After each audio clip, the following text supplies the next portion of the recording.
Jujur, selamat pagi. Kita bertemu kembali dalam renungan hari Sabtu, tanggal 29 Oktober 2022. Jangan pernah meletakkan titik di mana Tuhan telah meletakkan sebuah koma. Kita berdoa.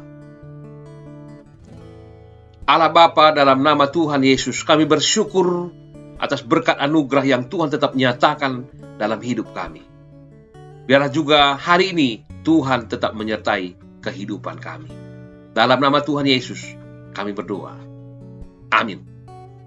Firman Tuhan, Markus 6 ayat 4. Maka Yesus berkata kepada mereka, seorang nabi dihormati di mana-mana, kecuali di tempat asalnya sendiri, di antara kaum keluarganya dan di rumahnya. Saudara, dalam nama Tuhan, penolakan terasa menyakitkan. Mengapa?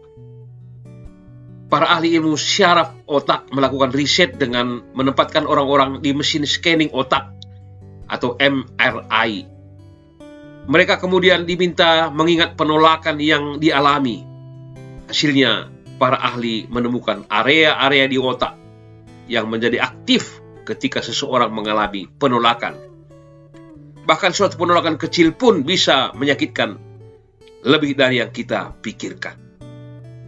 Yesus Kristus adalah pencipta alam semesta yang telah menjadi manusia untuk menebus ciptaannya.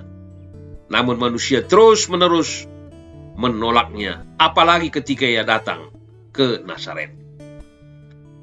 Pengalaman seorang pemuda Inggris, Laisal Terkurs, memiliki seorang pacar yang telah lama berteman dalam satu sekolah. Setelah mereka lulus, tepat pada hari ulang tahunnya, Laisal mengajak pacarnya untuk makan ke sebuah restoran mewah.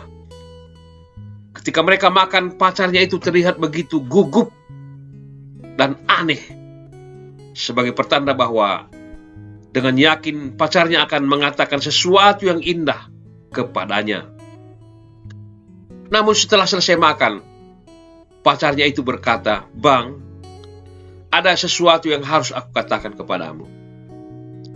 Dengan penuh semangat dan rasa ingin tahu, Laisal menjawab, "Ya, katakanlah." Dan pacarnya itu mengatakan, "Aku minta maaf. Aku telah menemukan orang lain yang lebih baik daripada kamu. Dan mulai malam ini, hubungan kita harus berakhir." Dalam sekejap dunia begitu gelap, sebab kalimat itu telah memukulnya begitu keras, dan dia merasa tertolak. Saudara, dalam nama Tuhan, satu hal yang harus diingat, Tuhan tidak pernah menolak kita, walaupun tidak pernah juga menjanjikan hidup bersamanya akan menjadi hidup yang bebas dari penolakan. Tuhan malah mengatakan bahwa akan ada banyak orang yang menolak diri kita jika kita setia mengikutinya. Tetapi Tuhan mengajak kita untuk tidak menjadi lesu, tetapi terus berjalan di dalam pengharapan dan iman. Karena ketika waktunya sudah tiba, kita akan melihat buah yang sudah Dia siapkan bagi kita. Berbagai penolakan pernah kita alami dan akan terjadi terus-menerus. Jagalah agar berbagai penolakan jangan sampai membuat kita patah semangat, patah arang, dan hancur berantakan dalam kegagalan. Justru penolakan-penolakan itu seharusnya mampu menjadikan kita hidup bersemangat dan memberi pelajaran agar kita bisa tumbuh lebih kuat dalam berjuang mencapai tujuan yang lebih baik lagi. Penolakan akan selalu terjadi kapan saja, tapi jangan pernah menyerah. Tetaplah bersukacita dalam keadaan apapun, sebab sukacita sejati bukan berasal dari dunia, bukan berasal dari manusia, melainkan berasal daripada Tuhan.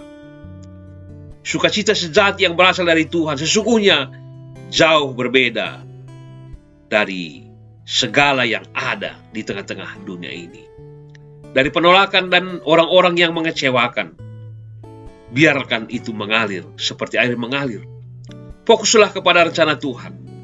Sebab dengan itulah kita dapat melihat dan merasakan bahwa Yesus setiap saat selalu mencintai dan selalu mengasihi kita sampai akhir zaman. Amin.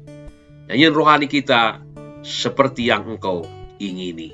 Majuah, salam sehat, Tuhan Yesus memberkati.